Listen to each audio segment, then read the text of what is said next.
Meganeuropsis was a giant dragonfly that lived on our planet almost 300 million years ago. It was about the size of a modern-day falcon, with a wingspan as long as your leg. It had long and sharp claws that it used to catch food and for protection. They could even grab small animals and carry them through the air. Their speed and maneuverability made them formidable hunters. Meganeuropsis is the most giant insect ever found on Earth. Scientists believe it might have reached this colossal size because there used to be more oxygen in the air. There were other gigantic insects that lived before the dinosaurs too. Some ancient ants could grow to the size of a hummingbird. And if that wasn't scary enough, they could also spit acid, like something out of a movie. These ants lived in large colonies, and their anthills were several times bigger than the ones we see today, and could resemble a bear's den. This thing is an Arthropleura, an ancient ancestor of the giant millipede. This monster dwarfed the last two animals, growing to the length of a car. It lived in rainforests, and it could move at great speed. Imagine being chased by one of these. Fortunately, Arthropleura weren't carnivores like today's centipedes. They only ate plants. Another reason the insects grew so big back then is that there was less direct competition. They could evolve and grow without being eaten by more successful animals. Brontoscorpio lived about 400 million years ago and could reach 3 feet in length. That's 15 times longer than modern scorpions. And unlike modern ones, it had not 2, but 4 claws. This amazing creature could also breathe on land and underwater. That's because it had both gills and lungs. It's believed that these guys were some of the first to evolve and change their habitat from water to land. Now, onto a far stranger marine animal, Anomalocaris.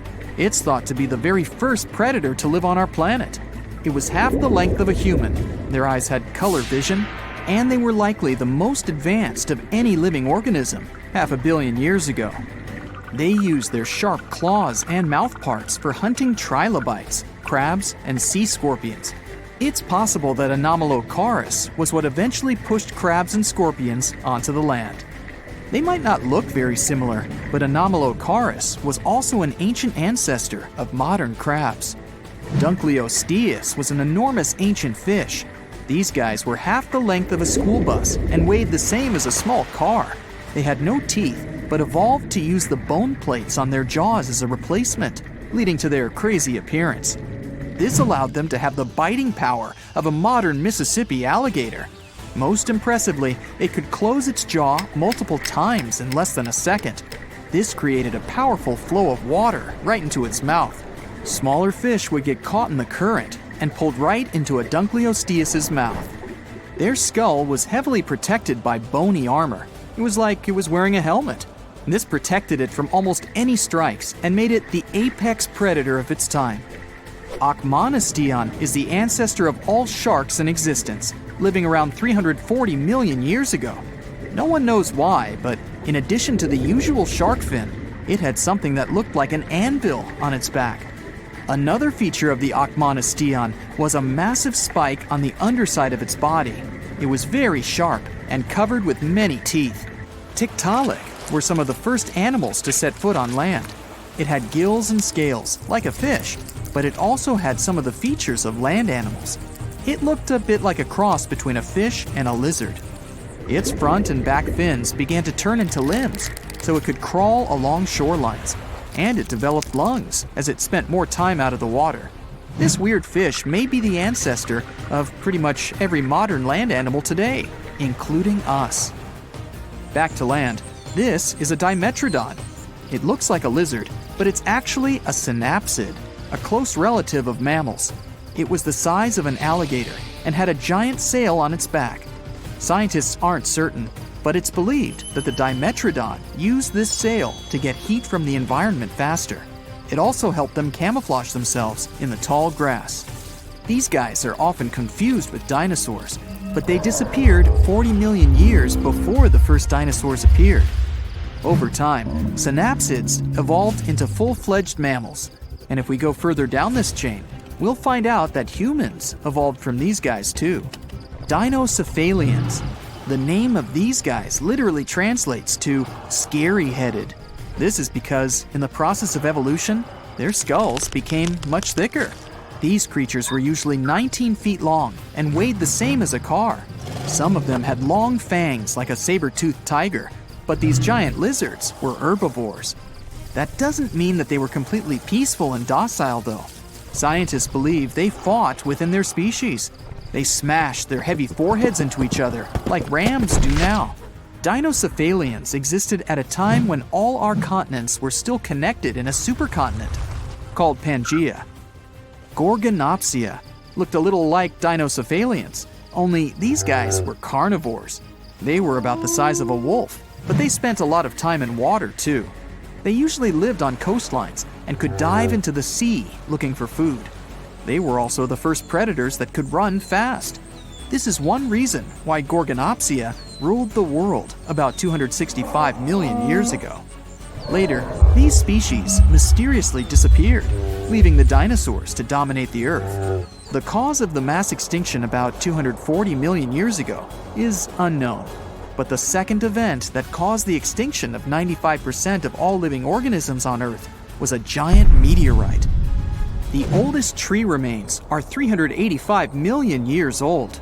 Archaeologists found them inside a rock, where there were traces of the roots of many species of trees.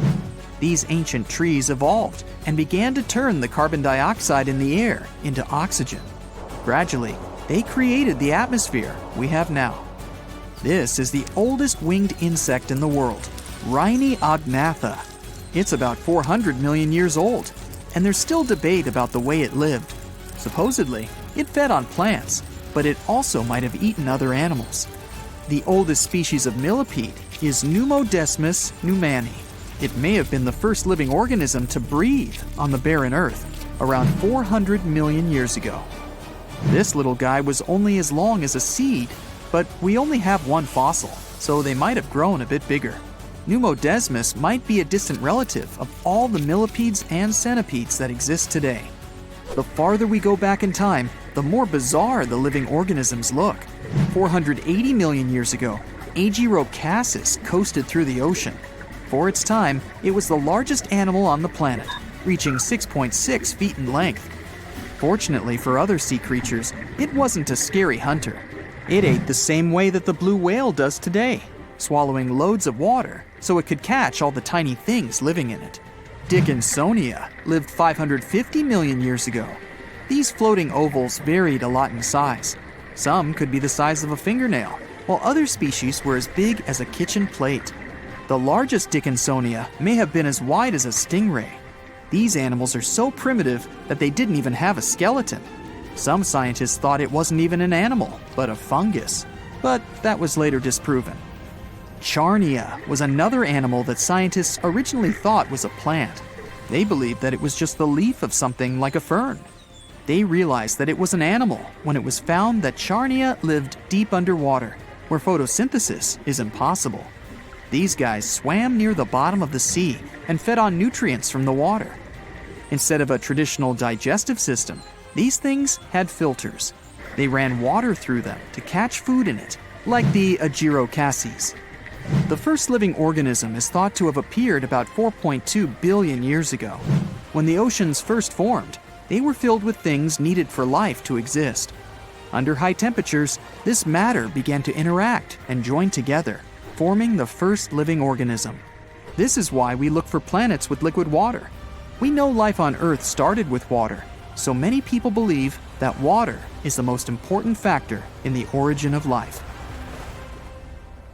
The problem with that asteroid that destroyed dinosaurs was not that it fell, but where it fell. This colossal space rock found the worst place where it could land. Also, the angle at which it hit the ground was the most unfortunate. If it had fallen vertically, there would have been less destruction. But it fell at such an angle that it threw a huge amount of dust into the air. After the disaster occurred, tons of soot started burning. 65 million years ago, only 13% of Earth's surface contained the right amount of sulfur and oil needed to form a colossal amount of soot. If the asteroid had fallen on the other 87% of the territory, dinosaurs could still be living today, but it hit the worst place and lifted 1 million tons of burning material into the sky. a cloud of incandescent particles covered the sky and set off on a journey across the mainland. Then, these particles settled on the ground and caused large-scale fires. Trees were burning and sending more soot into the sky. But the asteroid collided not only with rocks, it fell on the coast in a place where the seabed was filled with sulfate.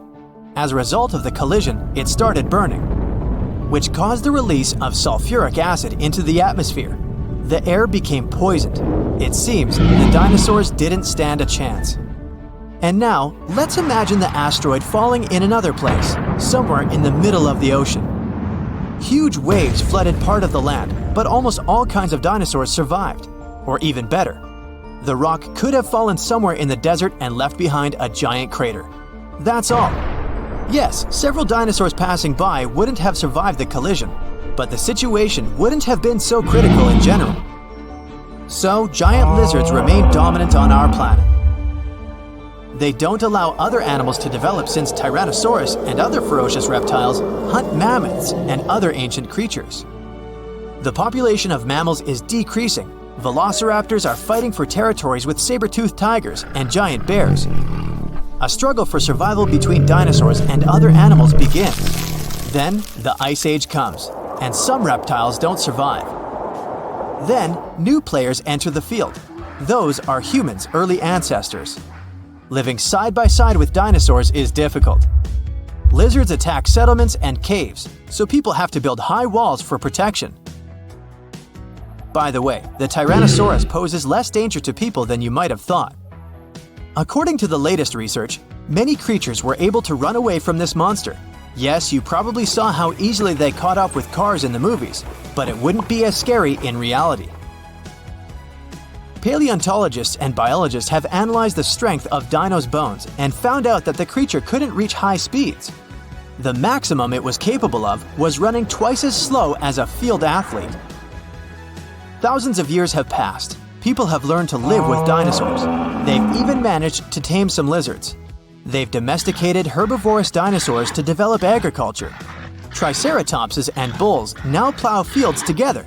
Imagine farms swarming with diplodocus or brachiosauruses. People climb their long necks and pick fruit from high trees. Stegosauruses protect pastures from wolves and velociraptors. Dinosaurs with shells, such as ankylosauruses, help people across deserts. They, along with camels and donkeys, carry heavy loads.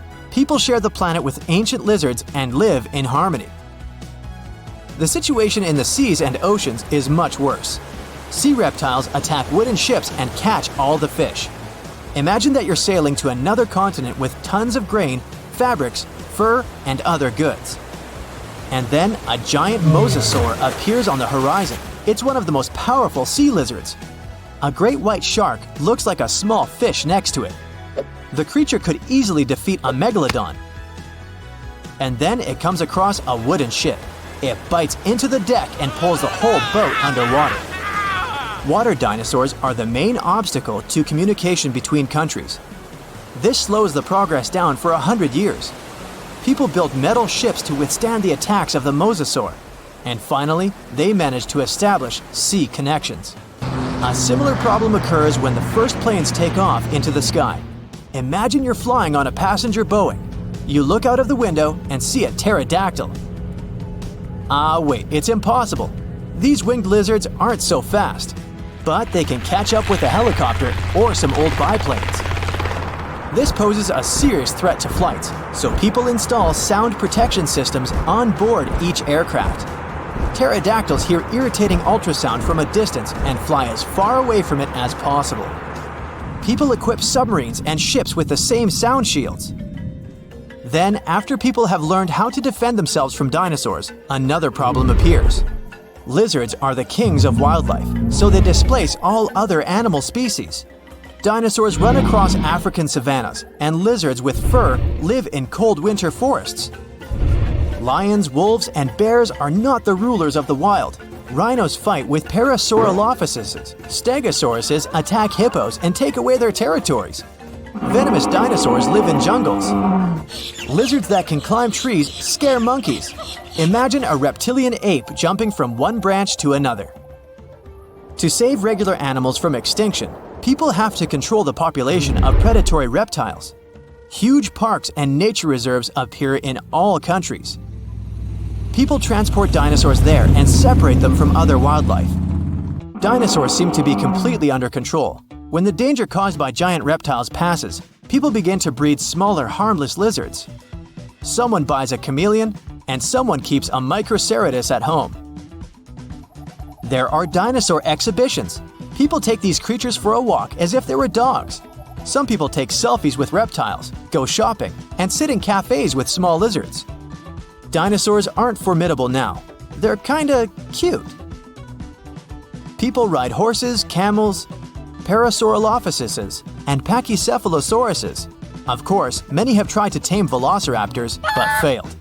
Those are dangerous reptiles and they don't know how to obey. Taming them is almost as difficult as taming an alligator. But dogs and cats are still more popular because they're more intelligent. The brain of a dinosaur is almost the same as that of a chicken. But who knows, if they had lived to this day, perhaps they would have evolved into smarter creatures. Just imagine if dinos were intelligent. In this case, people would have a big problem. Some scientists think that even if a meteorite hadn't destroyed the dinosaurs, they wouldn't have survived to this day. They needed to carry their own colossal weight at all times. It was an enormous load on their bones and joints. Most dinosaurs wouldn't have been able to survive the Ice Age with such characteristics, but smaller lizards might have succeeded. Fast and agile dinosaurs, such as velociraptors and Pachycephalosauruses, would have survived, but in what form? Could dinosaurs have already evolved into something else? Look at the good old chicken. Many scientists believe it's a direct descendant of the formidable Tyrannosaurus. Somewhere deep inside the bird's DNA, there are genes that the dinosaur had. Yep, it's hard to believe, but look at the chicken's body structure and how it walks. Remove the plumage, cover the creature with scales, and give it toothy jaws instead of a beak. And now, you have a mini T-Rex in the coop. And by the way, not only chickens might be the relatives of giant lizards, many birds are dinosaurs' living descendants. Surprisingly, alligators, snakes, crocodiles, and monitor lizards are not as close to ancient reptiles as pelicans, storks, and other flying creatures. Over millions of years of evolution, the paws of dinosaurs turned into wings, and toothy elongated jaws ended up as beaks. The genetics of birds is the key to understanding dinosaurs. Pelicans are similar to pterodactyls, ostriches to velociraptors. Perhaps many other animals also share some genes with ancient lizards. If the meteorite hadn't fallen, all dinosaurs would have evolved into completely different, unusual creatures. Scientists want to carefully study the DNA of birds and try to reverse evolution with the help of genetic engineering. They hope to breed dinosaurs out of eggs one day. But to do this, they need to find a specific genome that hasn't changed over tens of millions of years. It hides in the DNA. And it's not so easy to find it and extract it. Do you think we will see powerful reptiles by 2050? Now, thanks to new fossil discoveries and technologies, we're getting to learn more and more about the biology of dinosaurs. Some people don't need to know more than the fact that a few of them were colossal, terrifying, and vicious. But for those of us that do, the use of comparative biology, pigment analysis, and powerful new X-rays have allowed us to gain insight into specific features, such as their colors, eating behaviors, and the shapes of their tongues. Yes, that's right, the shapes of their tongues, which, for a long period of time, was something of a mystery. This is because soft, fleshy dinosaur parts are hardly ever retained in fossil form. But thanks to the discovery of some surviving hyoid bones, which are situated at the root of the tongue in front of the neck, we now have some insight. Most animals have this hyoid bone that anchors the tongue. The shape and complexity of the bone determine how free-moving the tongue can be. Scientists have discovered that nearly all dinosaurs had simple tongues that laid flat and were extremely similar to the tongues found inside the mouth of a crocodile today. Yeah, this crocodile. Go ahead and take a closer look. Nah, just kidding. Come on back. Let's take a look at some specific dinosaurs and start with a Brachiosaurus. Let me stick my neck out on the line by guessing that most of you will be familiar with this dinosaur because of its neck. You know, the one which was typically 30 feet in length? Despite its neck being its most distinctive feature, its name actually translates to arm lizard in Greek. It's common knowledge that the Brachiosaurus was one of the largest dinosaurs to ever have lived. On average, it reached 76 feet in length and 40 feet in height. That's roughly the length of 2 school buses and as high as a 4-story building. None of which were around in the era of the big guy here. Fragmentary leg bones and vertebra of even larger dinosaur species are known, but these skeletal remains are too incomplete to determine their exact size. So this guy may have been the largest dinosaur ever. A renowned herbivore, thank goodness. The Brachiosaurus is thought to have eaten up to 880 pounds of dry plant matter every day. Most of this was made up of coniferous trees, ginkgos, and cycads. This target might have been hard to hit for this dinosaur, as researchers have learned that its teeth were spoon-shaped and not ideal for chewing food. This means that the creature would have swallowed vegetation whole, as its teeth were suited to stripping it but not breaking up large chunks of plants. This, along with the dinosaur's body shape, suggests that the Brachiosaurus would have liked to feed as quickly as possible. Dinos like these didn't always make use of their ability to strip towering trees when dining. The Brachiosaurus traveled in herds, moving to the next location once they had exhausted all of the local vegetation. And I mean all of the local vegetation, not just that which hung high on trees. It's likely that the creatures supplemented their diets with vegetation at lower levels, especially after they'd done a number on all the nearby trees. This method of feasting was the most energetically appealing for this giant. By munching on lower vegetation, researchers believe that the dinosaurs saved up to 80% in energy compared to when foraging for high-up food sources. They have also discovered that the nostrils of a Brachiosaurus were on the front of its face and not the top. This is because we now know they roamed the fertile floodplains in their respective herds. For decades, it was believed that these creatures lived in deep, watery swamps. Let's look at another common misconception about a popular dinosaur. Please put your hands together for the Tyrannosaurus rex, which is arguably the most famous of all dinosaurs. Discoveries from the past 100 years have revealed that theropods had heavily feathered skin. Theropods are the family of dinosaurs to which the T-Rex belongs, so naturally, people began to think that the creature would have been covered in feathers as well.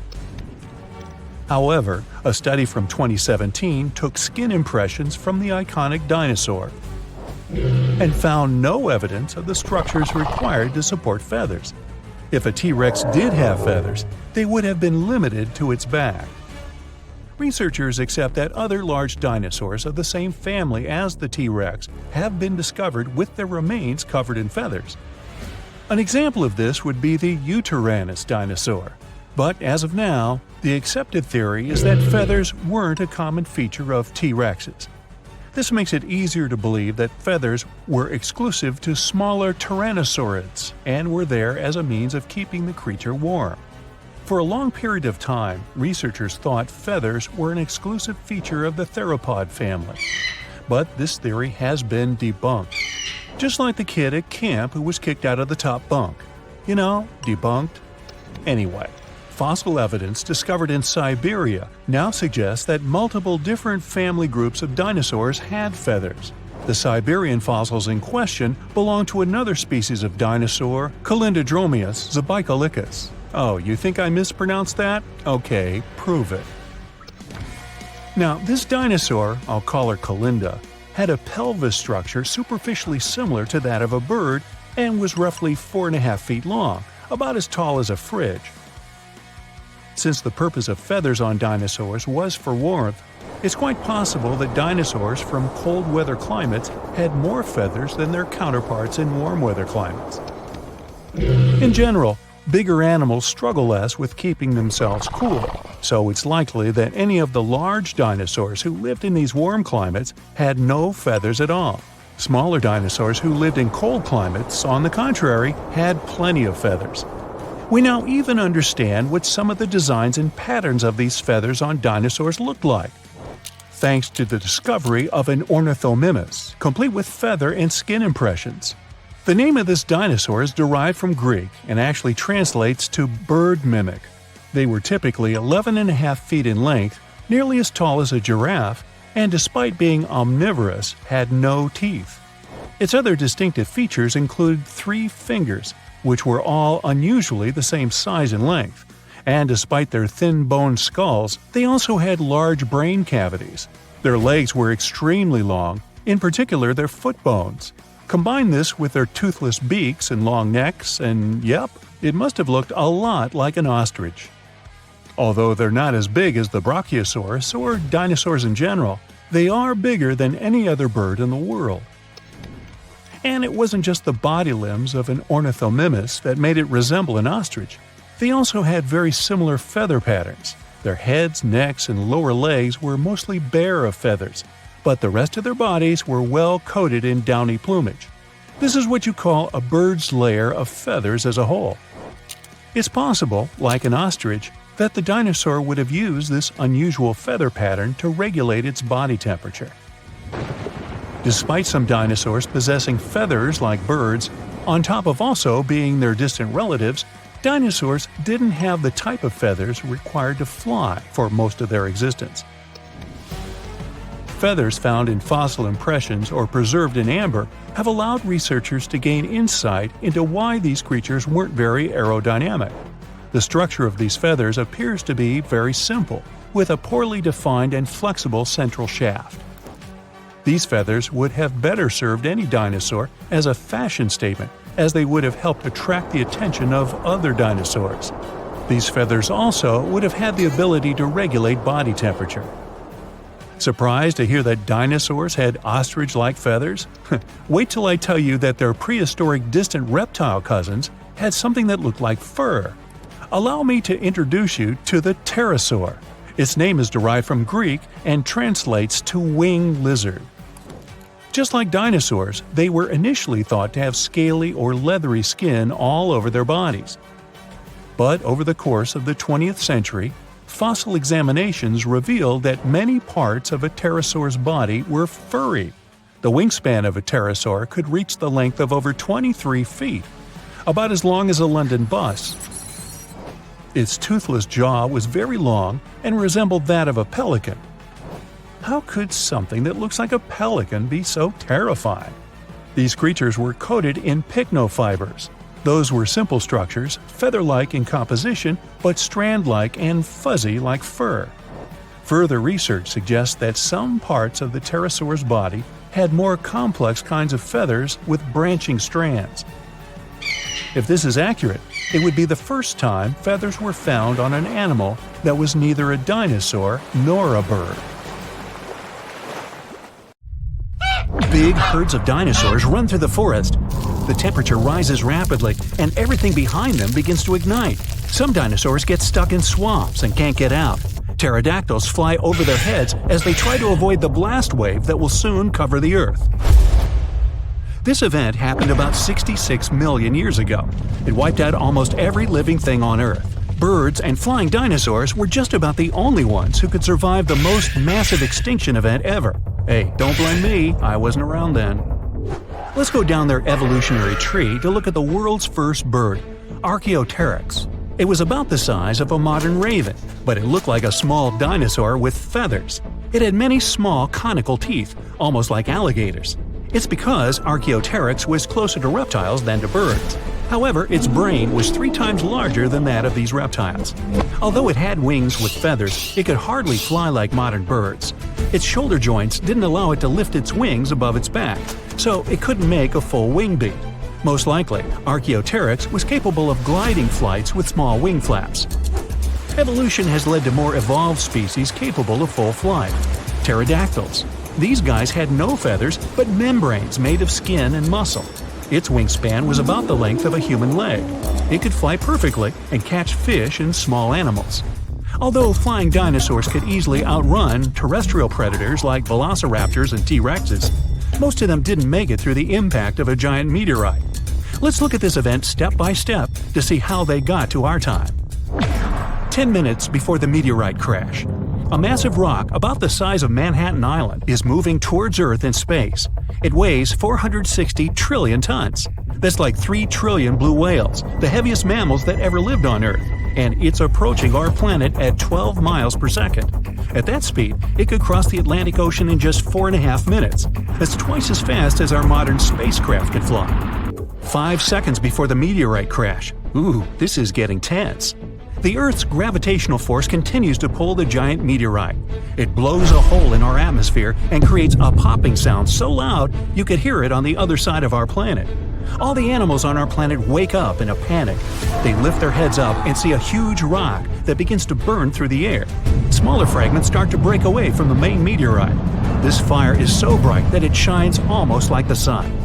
Flying dinosaurs and other ancestors of modern birds are the first to sense danger. They make a beeline to the sky and try to fly as far away from the impact site as possible to save their lives. The moment of impact. The colossal mass and velocity of the meteorite give it an enormous amount of energy.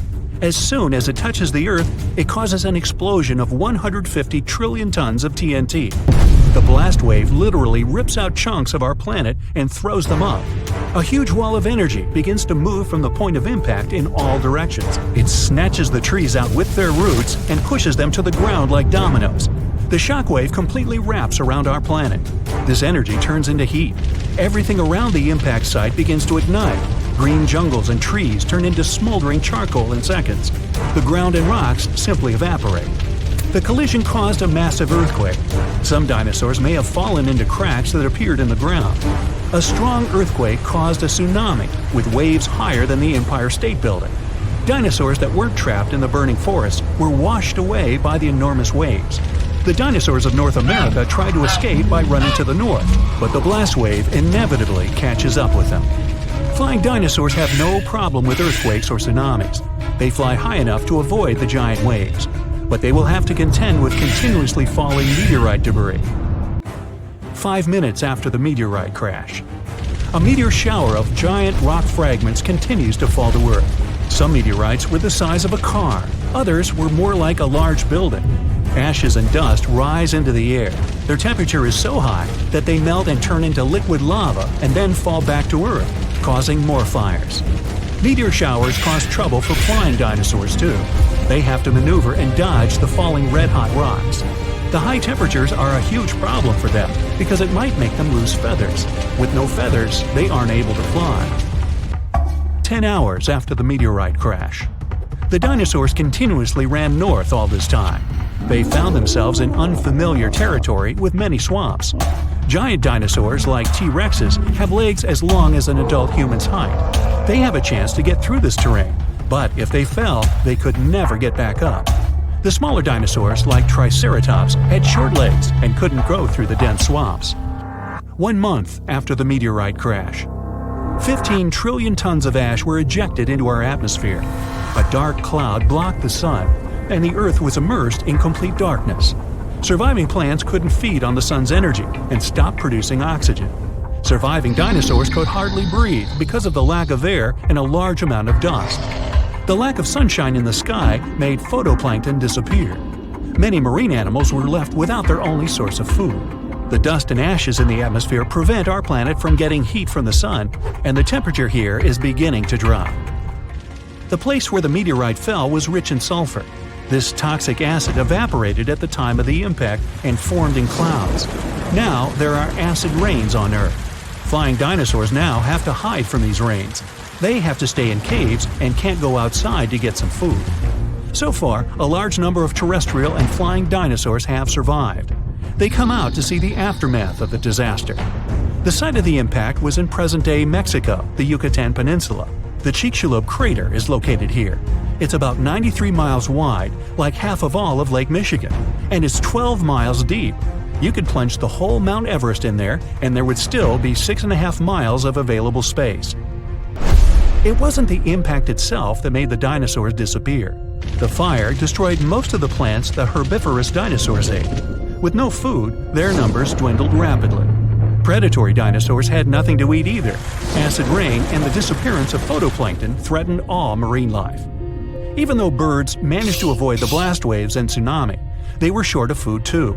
About 80% of all birds didn't make it to the end of the extinction event.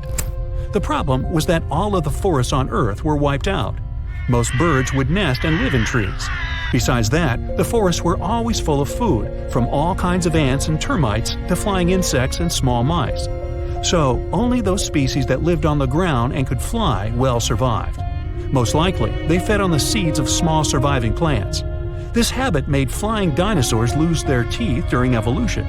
Instead of jaws with a bunch of sharp teeth, they got long beaks to grab tiny seeds from the ground. Although Earth looks like a terrible place to live now, there's an evolutionary boom for birds. They have to travel long distances in search of food. Their wings get stronger. They also feel safe from predators who regarded them as food before. No T-Rex now catches a sleeping bird off guard.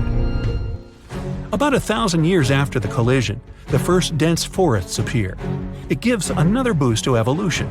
1,000,000 years later, forests full of food are populated by the ancestors of modern mouse birds. And 65 million years later, in modern times, we have about 10,000 species of birds. Pigeons, crows, eagles, and hawks, even penguins. These are all descendants of the dinosaurs. But there were other survivors. Some alligator and crocodile ancestors were able to adapt to changing conditions. About 80% of turtle species managed to survive the mass extinction, and now their descendants live among us. Snakes and lizards were also able to wait out the hard times in their burrows. Even some mammals, like monotremes, survived. This hedgehog-sized animal was able to continue to evolve. Many millions of years later, these mammals evolved into primates, which later gave life to modern humans. Much later came the iPhone.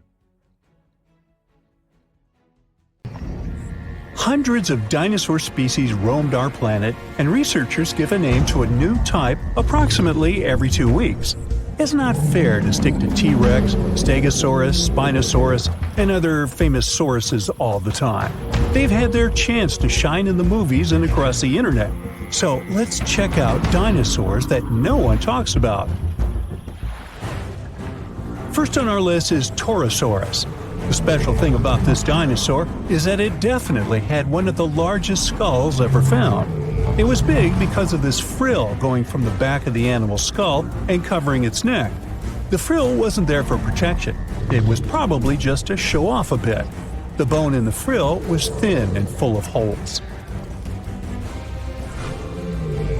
As you can see, it's very similar to Triceratops. There are still debates about whether these two are the same species, but more and more studies show that they were more like cousins. They were probably similar in size, but Torosaurus had a longer head with big openings, as well as longer frill bones with a groove on top. It also had more pairs of horns on the back of the frill. Some like to call Torosaurus a bull lizard. These fellows were plant eaters that may have lived in social groups. They existed at approximately the same age, but Torosaurus somehow ended up on the less popular side of the family. Kentrosaurus was a small stegosaurus. It's one of the least cuddly dinosaurs of all time. Its long, thin spikes seem to be a pretty good defense mechanism. Stegosaurus, on the other hand, had shorter, thicker spikes that were less likely to bend or snap when the animal used them. Now, you wouldn't want to get anywhere near Kentrosaurus, though. Its tail could swing in a big half circle and hit with a force strong enough to break a human skull. Any volunteers? No? Okay. One scientist used scans of the dino's fossils to make a computer model of its skeleton. The model showed that Kentrosaurus had a flexible neck.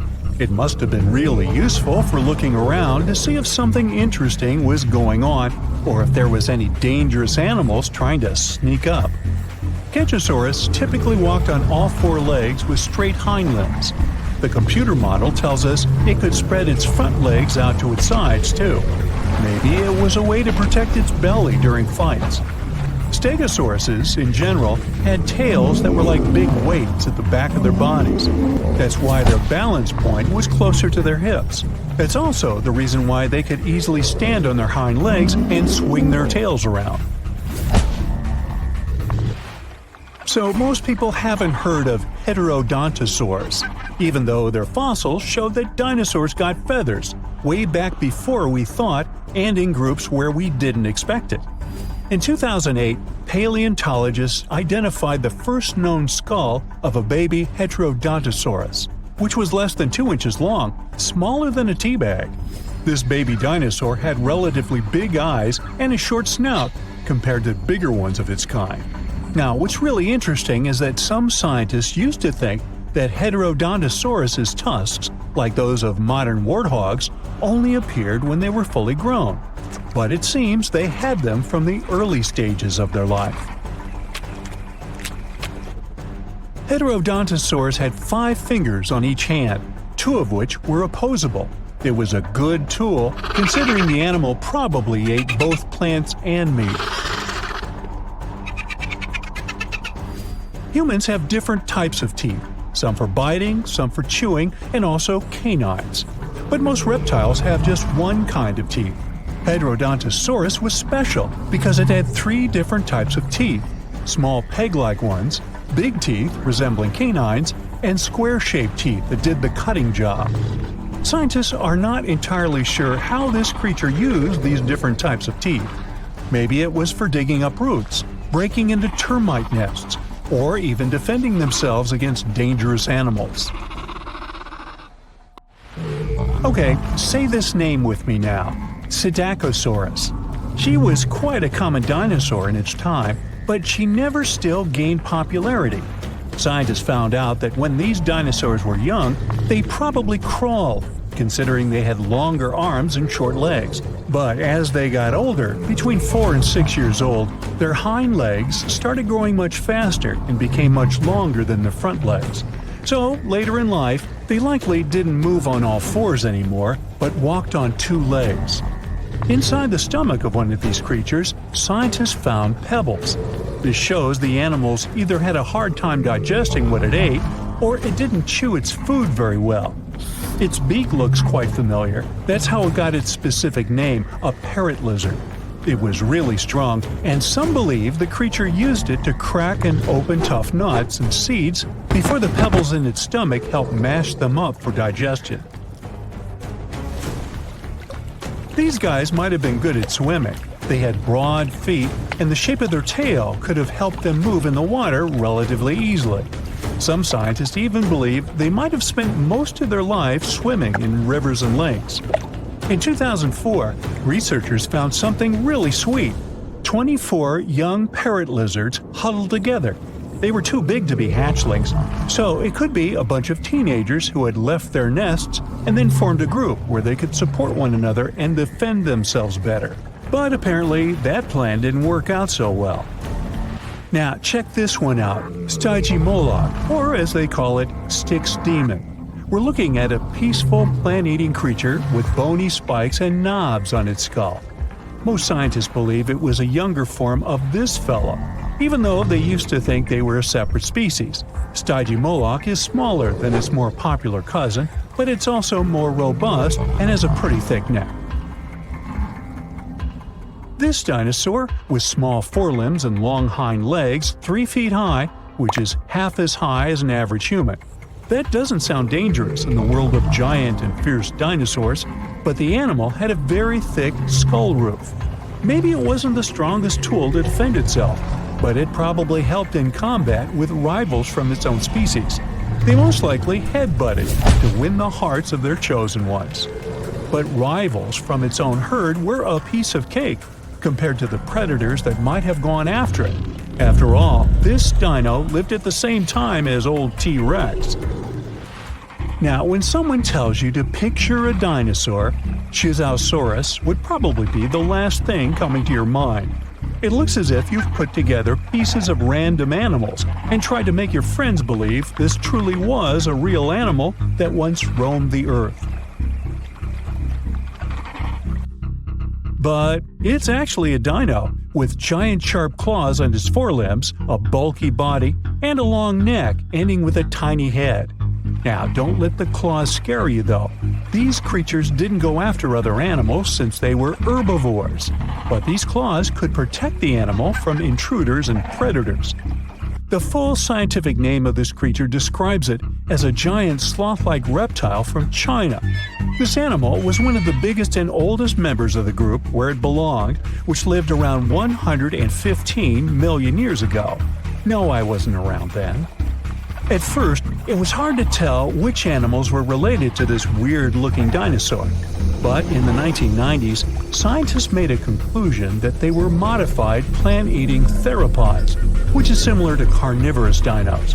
They also most likely had feathers and small wings, like some sort of a very big turkey. Boom! An explosion of supersonic waves, interplanetary heat, dust, fumes. The Earth's atmosphere has been invaded by a cosmic rock the size of Everest. A few seconds ago, this rock, weighing trillions of tons, was hurtling towards Earth. It could fly from New York to Anchorage faster than you could fry yourself an omelet.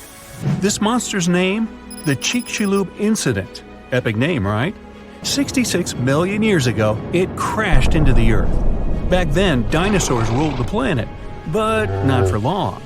The epic collision took place in modern Mexico, in the Yucatan Peninsula, right near Cancun, where the dinosaurs were vacationing. Well, probably not. Still, the huge space rock hit the ocean, but even all that water couldn't stop the inevitable. The collision caused a huge amount of energy to be released.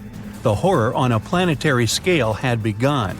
Imagine a mini-sun lighting up the surface of the Earth with tsunamis the height of the Statue of Liberty bursting from the epicenter of the watery impact.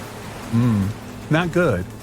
The blast blew through the surface of the Earth. It was as hot as an oven and burnt everything in its path.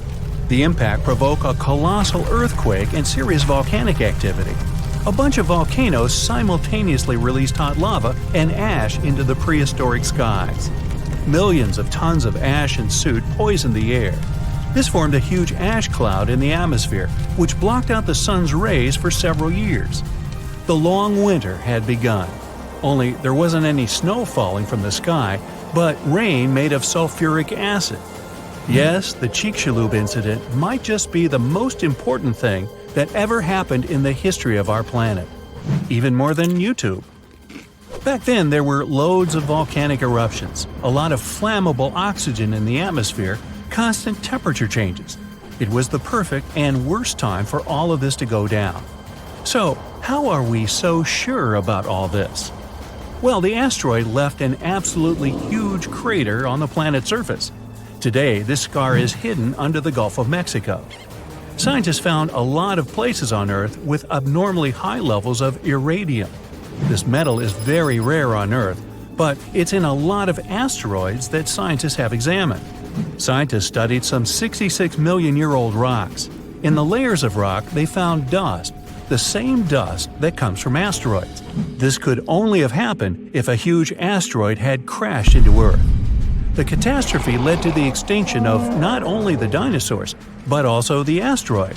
It was so hot at the point of impact, part of the asteroid just disappeared. A lot of water vapor and carbon dioxide shot up into the atmosphere. But the biggest problem, sulfur. It got kicked up by the asteroid impact and flew up into the air. These tiny sulfur particles blocked out a lot of the sun's rays. Without the sun, a lot of plants disappeared and the climate eventually got colder. The immense heat turned stones into glass. Scientists call these things tektites. The energy of the impact threw them up into the skies. After a short flight, the tektites fell down to Earth. But it wasn't pretty. Rain fell too, only instead of drops of water, you'd have seen hot glassy fireballs. They bombarded the planet's surface for days. The tektites set fire to everything. Scientists found evidence of this all over the world, not just near the collision site. But a lot of things from back then are still a mystery. Some scientists think that Chicxulub wasn't even an asteroid. It might have been a comet. Asteroids are mostly made of stone and metal. Most often they kind of look like a potato. A comet contains rock, metal, and ice. Comets look like dirty cosmic snowflakes, complete with ammonia, methane, and carbon dioxide. Comets sometimes come from the Oort cloud. It's a huge cloud of ice and debris around our solar system. From time to time, comets break free from the pack and head towards our Sun. According to scientists, this special comet flew right past Jupiter. The gravity of that huge planet accelerated the comet even more. It flew towards the Sun, gaining more and more speed. The comet's outer ice shield started to evaporate, and it probably gave off a lot of dust and gas, which made it look like it had a tail. The Sun's gravity eventually shattered the comet apart. One of the fragments flew through space and crashed into the Earth 66 million years ago. So, asteroid or comet? The truth is, we'll never know. What we do know is that the Earth was seriously unlucky to be in its path, and it was never the same again. The catastrophe stopped the development of 75% of life on Earth. Some bigger marine animals, like crocodiles, turtles, and fish, survived the impact. Out of all land animals, the only ones to survive were the ones that were, on average, smaller than the modern raccoon. That includes a bunch of special species of dinosaurs, the ancient ancestors of birds. Scientists believe they survived for two reasons. After the huge impact, it took a long time for plants to start growing again, and a lot of animals didn't survive. Most remaining animals didn't have enough food. But these dinosaurs had a beak. With its help, they could split open nuts and dig seeds out of the soil, so they survived. The second reason is that these lucky guys had bigger brains. Some people think that they were able to cooperate with each other and quickly adapt to the new conditions. Other life forms survived too. Fungi and mold survived underground and underwater. Gradually, the darkness cleared away and ferns began to take over the lifeless landscape. After a few thousand years, forests started to reappear. The animals that survived were pretty much all inconspicuous and small creatures. They lived in burrows, safe from all that hot ash. Before the collision, mammals had lived in the shadow of dinosaurs. But with all the dinosaurs suddenly gone, things were about to change. Mammals were able to take over. They began to dominate life, at least on land. Back to the moment when everything changed. Turns out, it wasn't the size of the asteroid that made it so powerful. It was more about the angle in which it hit the Earth. If the angle of impact had been different, the dinosaurs might have even survived the catastrophe. So, what would that have looked like? Well, let's travel back, way back. Oh no, there's a giant asteroid heading for Earth. Oh, wait, never mind, it missed. Whew. There are plenty of earthquakes, tsunamis, and volcanic eruptions every day, but dinosaurs don't mind that much. No big deal. Fast forward a few million years, and most of these ancient lizards have changed and are now unrecognizable. Thanks to a couple of ice ages, many dinosaurs are now totally covered with feathers to protect them from the cold. Mammals exist, but they're few and far between. You see a lot of bats in caves.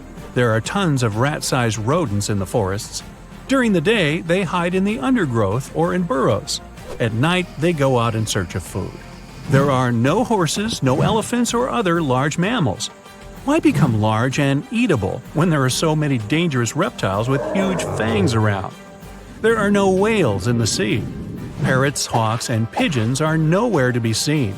But pterodactyls 2.0 whiz past you constantly. Some are about the size of a helicopter, while others are no larger than a swan. There are plenty of primates, but they're in no hurry to climb down from their trees and walk on two legs. No venturing out into the savannah, no evolution into Homo sapiens. In this alternate reality, open spaces are very dangerous. But then again, so are forests and trees. Nowhere is safe. To get some delicious primate treats, many smaller dinosaurs learned to climb trees. This was already happening back in the Cretaceous period, right before that huge asteroid just missed Earth. Whew, that would have been an epic collision. Dinosaurs have grown wiser since that near miss. Some are even as smart as a modern chicken.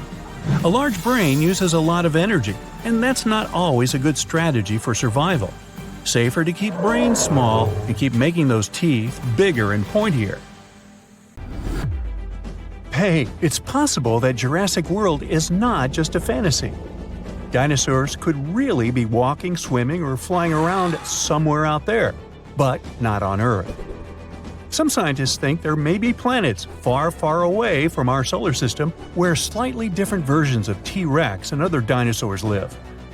They got the idea based on the fact that our planet used to have about 30% higher oxygen levels than today. That's why complex and intelligent life forms like dinosaurs could develop in the first place. They also want to explore basic building blocks that are the reason why we have life on Earth. These building blocks are something we know as amino acids. They make proteins, sugars, and genetic material, RNA and DNA. They're consistent and mainly exist in one shape or orientation. There are two ways they can be oriented, right and left. That means they mirror each other, just like our hands. It's something we call chirality. For life to exist, proteins must have one form, which means they can be oriented right or left. On our home planet, almost all living things, from the smallest bugs to whales and elephants, have amino acids with a left-handed orientation. We're not exactly sure why things are set that way, but there's a theory that's because of meteorites that crash-landed on Earth 4 billion years ago. They brought specific kinds of amino acids and some other organic materials to our planet, and somehow set the pattern we have today. Maybe we could use special telescopes we created to search planets, especially those where conditions are similar to how they used to be on Earth back in time when dinosaurs existed. In that case, it would be better to watch them from a safe distance, because considering what they might look like, researchers say it might be a safer choice. That's a cool idea, but it's still very tricky. The history of life on our planet, especially that of dinosaurs, involved many catastrophic events and mass extinctions. There's always more room for new theories about dinosaurs. One of them says oil comes from dinosaurs. Interesting, but not true. Oil formed from the remains of sea animals and plants from millions of years ago. This was way before dinosaurs appeared. Tiny organisms ended up at the bottom of the sea. As bacteria decomposed animals and plants, they removed most of the oxygen and some other elements from them. It left behind only a sludge, which was mostly made of hydrogen and carbon. As time passed, those remains became covered with many layers of silt and sand. When the depth of the sediment increased to 10,000 feet or even more, heat and pressure turned the remains into natural gas and crude oil. It's possible that dinosaurs lived or fell in the sea and later became petroleum in the same manner. But no one has ever found crude oil containing their skeletons. So this is just an unproven theory. Then there's the feathered dinosaur theory, which, unlike the previous one, seems to have more foothold in reality. Back in 2010, researchers found evidence that 100 million years ago, there had been a dino species with ginger feathers. Another group of scientists claimed there had been a different species from 150 million years ago. Those dinos had freckles and reddish-brown feathers on the tops of their heads. The color patterns probably had their purpose. Maybe it was a way to communicate with other representatives of their species or to attract mates. But years later, scientists studied the Microraptor, also called a feathered dinosaur. They realized it had probably been more like a bird than a dinosaur. The key point is how birds replace their feathers. Birds that fly have to replace their feathers in a specific order, otherwise they won't be able to fly very well. And the Microraptor's fossils showed that this creature had changed its feathers in a similar pattern. So they're not really sure which category this animal falls into. Dinosaurs that had feathers shed a lot of their skin piece by piece, like dandruff. Hey Bob, looking a little flaky there. Need a new shampoo? Yeah, they didn't shed their skins like lizards do, as if they take off an old suit. When we talk about dinosaurs, we usually don't picture them as social creatures, more like isolated ones similar to lizards. But some researchers discovered an 80-million-year-old collection of clutches in the Gobi Desert. It means there were colonies of dinosaurs that protected their nests and guarded their young, similar to birds. Crocodiles are known for doing that too. Pterosaurs were flying dinosaurs, and pelycosaurs were fin-backed ones. Some studies have shown that these two species used their exaggerated head crests and sails or fins to get to their potential partners. There are many theories about their crests and what they were needed for, though. Some experts believe that was how dinosaurs regulated their temperature. Others think they needed a crest to steer through the air. It's hard to say anything for sure since their fossils are rare and they don't have living descendants. But the most likely option is that the crest had the same purpose as a peacock's tail and was used for selecting mates. The bigger the crest, the more chances a pterosaur had to get a partner. You know theropods, those scary meat-eating predators that are shown in most dinosaur movies? Well, they might have enjoyed eating plants way more than tearing flesh. Not all of them, but it's possible that many of them weren't as fierce as we might think.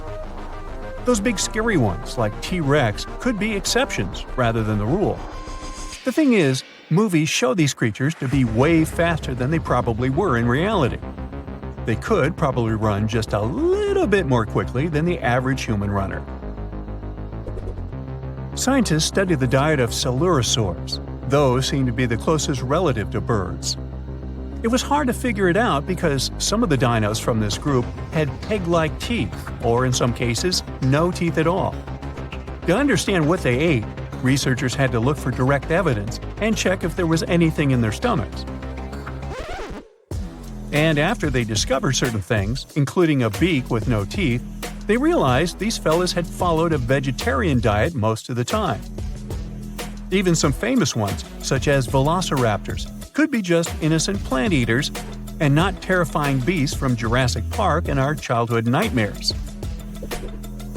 Over 10 years ago, scientists found fossils of a small dinosaur. It was a creature as big as a parrot with long legs.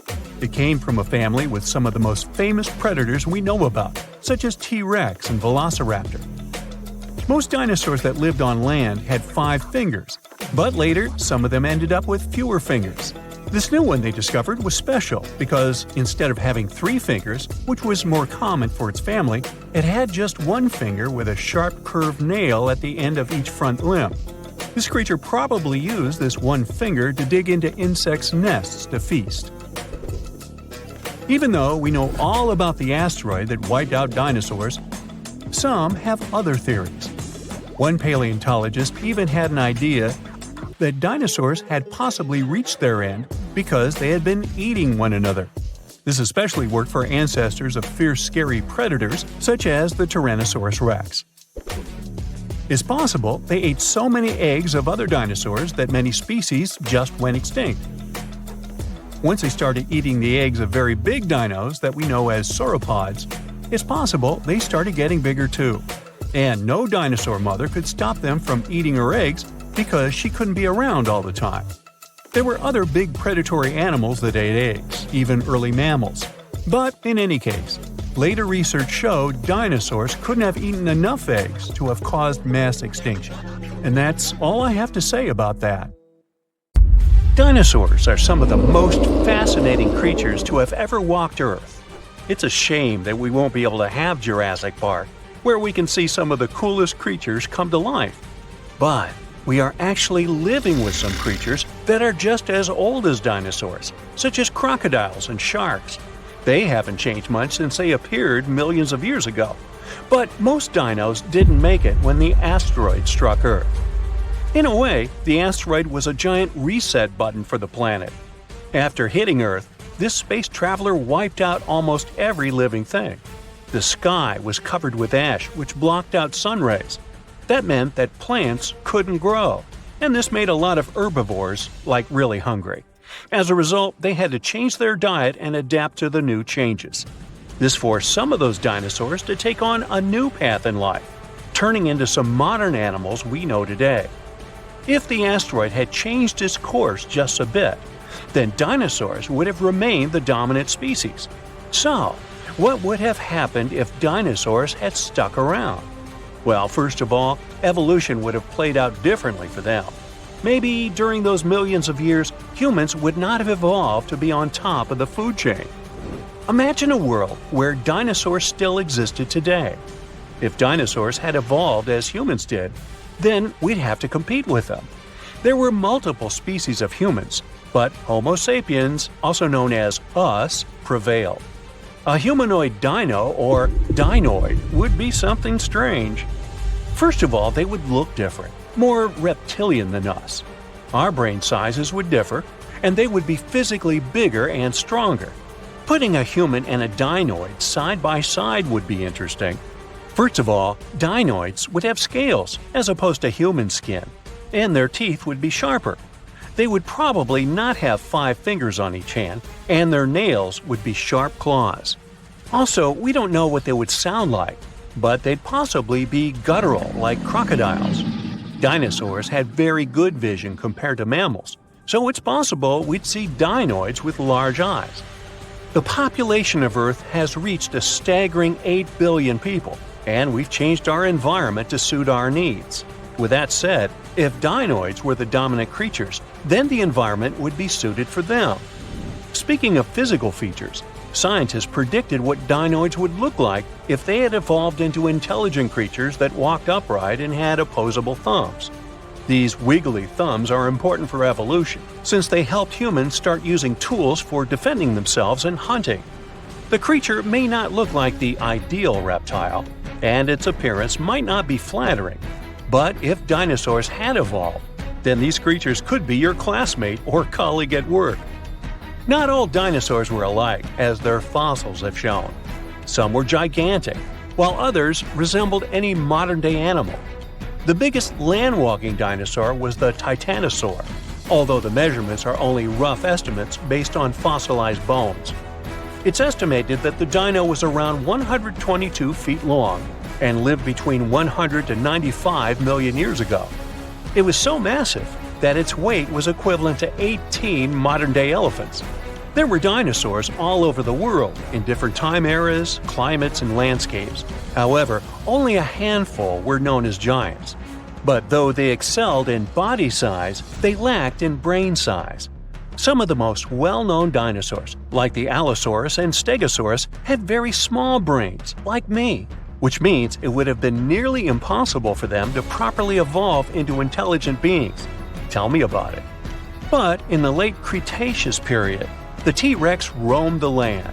It had larger brains than its Allosaurus counterparts, which were millions of years behind. Even so, the T-Rex's brain only weighed just under a pound. A human brain is nearly 3 pounds. It might have been cool to see a T-Rex evolve into an intelligent being with opposable thumbs on its tiny stick hands. Contrary to popular belief, the T-Rex was actually quite slow, and a human could have easily outrun it. So, we know that these days, they wouldn't belong in any competitive sports that involve running. We know that dinosaurs could be herbivores and carnivores. But throughout their evolution, one thing remained the same: they had small brains. Other forms of dinosaurs were around too, such as long-legged and horned dinosaurs. Either way, they were on top of the food chain even when little mammals had cameo appearances. We have to consider that when the asteroid struck and wiped out dinosaurs, mammals took over the scene. If dinosaurs and mammals had shared the dominant position in the food chain and had followed a similar path in their evolution, then today's reality would be completely different than what we have now. Dinosaurs would have bigger brains and would compete with humans for the title of the smartest creature. One of the reasons why humans and parrots can talk is because of the strength and shape of our tongues. The evolved dinosaurs would have a different skull, shaped to fit such a tongue if they wanted to talk like humans. One of the reasons why humans made it to where we are now is because we evolved to stand upright to detect predators. This was one challenge we had to overcome in order to survive. But what would dinosaurs need to challenge if they were already the most dominant creatures? Some of the big-brained dinosaurs had long legs, which means they could run fast, detect predators, and grab food that otherwise would be beyond their reach. Their evolutionary path would be very different from that of humans, and maybe even more advanced. Their brains could have evolved into something impressive. They could turn out smarter than us and possess quicker reflexes. Imagine dinosaurs discovering gravity instead of Isaac Newton. or a dinosaur writing plays and poems better than William Shakespeare. Imagine dinosaurs possessing the creative knowledge to produce some of the finest art in history. Music and cinema would revolve around dinosaur culture, and fashion would look otherworldly. We would live in peace with dinoids, but we would certainly compete with them. The World Cup would feature dinosaurs and humans playing for their national teams, but clubs would be exclusively human or dinosaur. Some professions would be dominated solely by one species, and more physically demanding jobs would be taken by dinosaurs, like laborers and security guards. Eventually, dinosaurs would take over the world since they would be physically stronger than humans and would have better advantages than us. Humans, on the other hand, would need to figure out a way to keep up with dinosaurs. Mammals had a different path of evolution, where they never became gigantic super beasts as dinosaurs did. Instead, their brains developed and grew big. But even though humans are the smartest creatures on the planet, we don't have the biggest brain. Animals like orcas, whales, elephants, and other apes have bigger brains here. So why are we smarter than them? The answer is we don't know. The brain is the most complex organ we have, and we know so little about it. We don't even know exactly why it's so complex or why it behaves like that. Today's dinosaur descendants, like crows and parrots, have complex brains, which allows them to communicate, use tools, and even count. Bigger doesn't always mean better in this case. A parrot's brain is smaller than a cat's, but it's far more complex and intelligent than that of any feline out there. Some scientists argue that dinosaurs from the movies aren't 100% accurate, and that they used to have feathers. In terms of evolution, some small feathered dinos might have followed the path of primates. They might have evolved into a tree-dwelling primate that may also have followed the path of becoming another species of human.